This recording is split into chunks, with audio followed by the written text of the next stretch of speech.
stage a man who is classy, sophisticated and sensational, the delicious Dave Jory!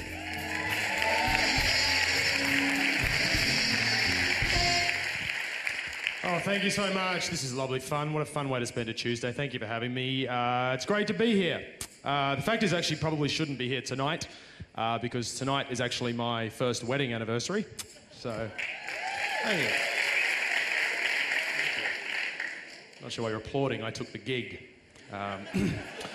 Which is not good for the relationship, folks, but there's a trick to surviving an anniversary, and I'll give you the tip to anybody here in a relationship. It's really very, very simple. All you've got to do to get through an anniversary, folks, is just get the other person something nice, right? Something thoughtful, something romantic, yeah? So I got my wife the movie Breakfast at Tiffany's on DVD, because that's her favourite film. So she's at home watching that tonight. Well, it's due back tomorrow, so God, I'm not paying late fees. I'm not made of money. Come on. But it's great to be here at the Enmore because I live right around the corner and I travel all the time.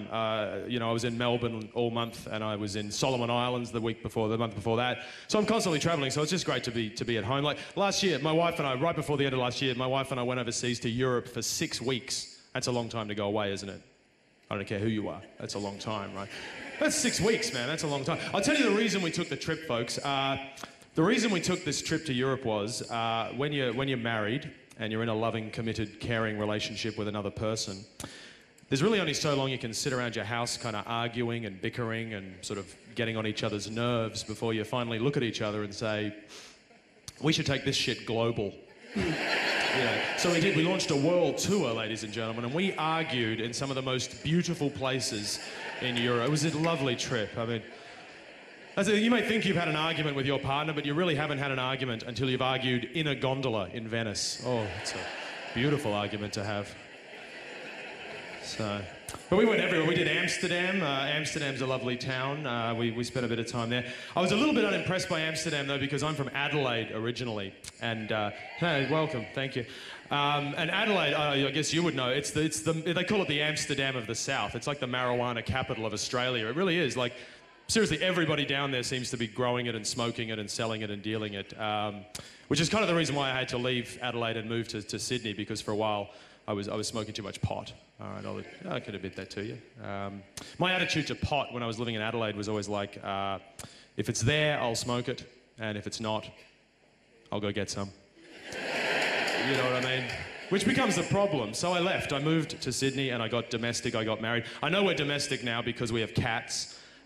We have 4 cats, which is bordering on insane. I know. 4's a lot. I mean, 1 cat is a lot, let's face it. I mean, I always thought living with 1 cat is essentially like living with a depressed mental patient. Well, it really is. I mean, a cat sleeps 18 to 20 hours a day. And that's the first sign of depression right there, I think. You know. And then at 4 o'clock in the morning, they come in and stand on your face, stare into your eyes like this. Is now a good time? Like, it's 4 in the morning, it's not a fucking good time for anything, you know. And that's just 1 cat, and when we got 4, and this is when the problems really start. When you've got more than 1 cat living in your house, folks, the rules just change in your house completely. They really do, because the cats start making their own rules, because they're living their own lives in your house at floor level. And you've got no idea what's going on down there, and there's always something going on. There's always some bit of chaos happening, a little schemes hatching. They're running around, little plots and scams. You've got no idea about any of this, you know, until you come home one day and they're sort of sitting in the hallway looking up at you, and you're like, you know, what? And they're like, well, we had a meeting while you were out. And from now on, we're shitting here.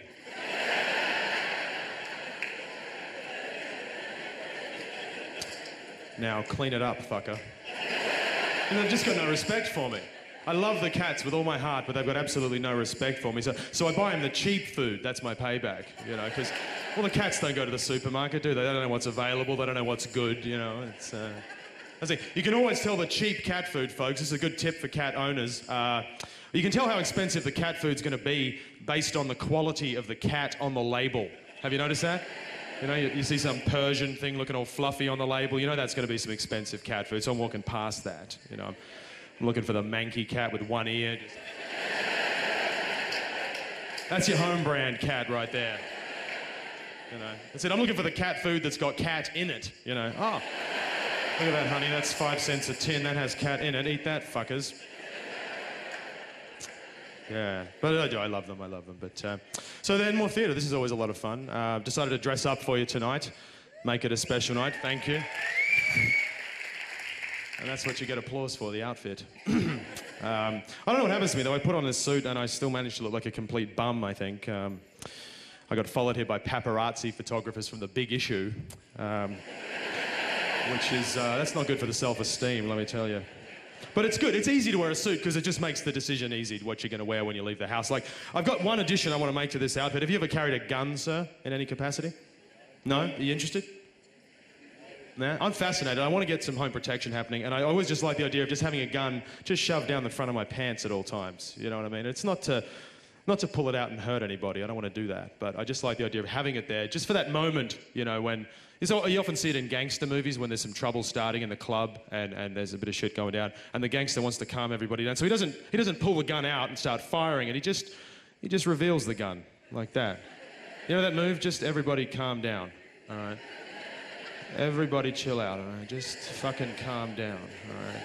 I'm not calm. I have a loaded firearm down the front of my pants, but I want everybody else to just calm right down. It's a sweet move, you know, but it's just a peacemaker. I would never pull it out. I don't want to hurt anybody. I just want to frighten and threaten people with it. So it doesn't, in fact, it doesn't even have to be a complete gun because it's not coming out. It could just be a handle just stitched into the lining of my pants, you know. Just a handle in there, you know. That would serve the same purpose, you know. I think you'd probably get through airport security with just a handle, wouldn't you? You know, it's just a handle. Calm down. Fucking everybody, calm down. You know. So that's the plan. Release a range of men's slacks with a handle stitched into the belt. And yes, I said slacks. I know that's going to affect sales, but I do most of my clothes shopping with my mother, and that's one of her words. That's a nice pair of slacks. That's a smart pant, she says. Oh, that's a smart pant. Is it? Well, get out of the fucking dressing room, all right? I'm not... Yeah. But no, it's just a lot of fun just doing this. And you know, this is such a great part of town. It's a very, there's a lot going on in this part of town. You can always hang around the bars and stuff. When I first moved here from Adelaide, I moved up to this area, and you'll find amazing people. The whole world is here in Newtown and Enmore area, you know what I mean? It's like, remember a couple of years ago, I went up to a bar. I was drinking in a bar just up on King Street here, and I picked up this absolutely stunning tranny. And when I got her home, she turned out to be a fucking woman. So, man, was my face red. But, ladies and gentlemen, thank you. I'll go on that. Love you. Dave Jory, good night. Dave Jory is a cat person and he'll be on at the factory tomorrow night through till Saturday.